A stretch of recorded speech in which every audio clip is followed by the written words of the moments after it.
Timothy, PE is 32. I don't know. You sort of tend to like your PEs like your professional athlete ages. It's getting a little up there. Why is this the name for AI?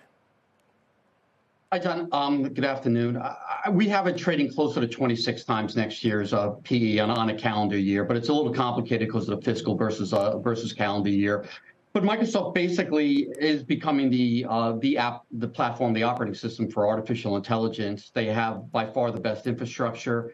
They have actually 2 or 3 different operating systems, which are critical. But they also have 1 billion subscribers globally that are using their suite of products, so they can do reinforced learning on the AI and leverage AI, we think, faster and better than anyone out there. Now, Andy Jassy over at Amazon would beg to differ. He made the case to us just a couple of weeks ago. There could be an argument out there that Microsoft was first out with the AI wow, challenging Google in search. But since we've heard from Alphabet, from Google, we've heard from Amazon, they're making the argument that they're going to do just as well in AI. Does that have the risk of taking some air out of Microsoft's sales valuation-wise if they do, in fact, produce? That was a great interview, by the way. Thanks for doing that. We think basically the problem with Amazon and Google to a degree is they've been making their own chips, so they're somewhat competing with NVIDIA, and they did not optimize their core kind of cloud infrastructure around NVIDIA like Microsoft has. Also, OpenAI has by far the best and largest large language model at this point, and this is where all AI innovation is occurring as we speak.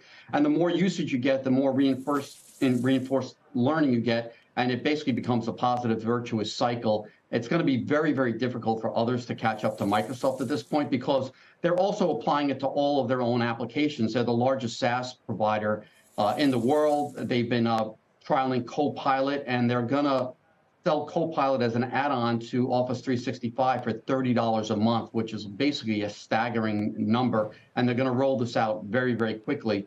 Microsoft also has relationships with essentially every enterprise customer in the world, and those enterprise customers are coming to Microsoft and asking them to help them monetize their data right now because OpenAI has the best model, and I have to go with the best model. You know, it's very interesting. I heard from a Cisco executive over the weekend, excited about how Microsoft was pricing that AI tier because it sort of gives the rest of the industry permission to go after some margin there and to communicate that there's value. But there's more to Microsoft, especially in this quarter, than AI. That's a relatively nascent effort. You've got Azure growth rates to be concerned about. You've got this PC cycle that's been challenged, but we've heard from the likes of Intel that the inventories are more under control. How is that going to play out in Microsoft's quarter, and are investors going to pay more attention to those present metrics than to the AI future? A great point. I mean, this is a widely anticipated quarter. There's a lot going on, but it's a bit of an easier quarter for them. Last year was the first time in my history, in like the last 7 years of following the stock, that they actually had a weak fourth quarter last year. This is their fiscal fourth quarter, so the comps are a little bit easier. Their guidance on Azure was actually relatively strong. We think they are gaining quite a bit of share from AWS at this point.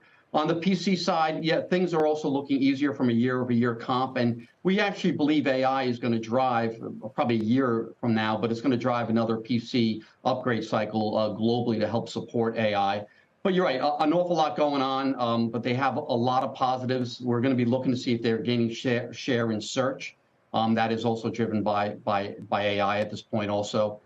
But Azure, our channel checks suggest are going pretty well, and it's going to be fairly critical for them on the market share relative to AWS, basically for the whole industry at this point. Well, you know, we'll be following those numbers closely on CNBC as they break on Overtime. Tim, thank you.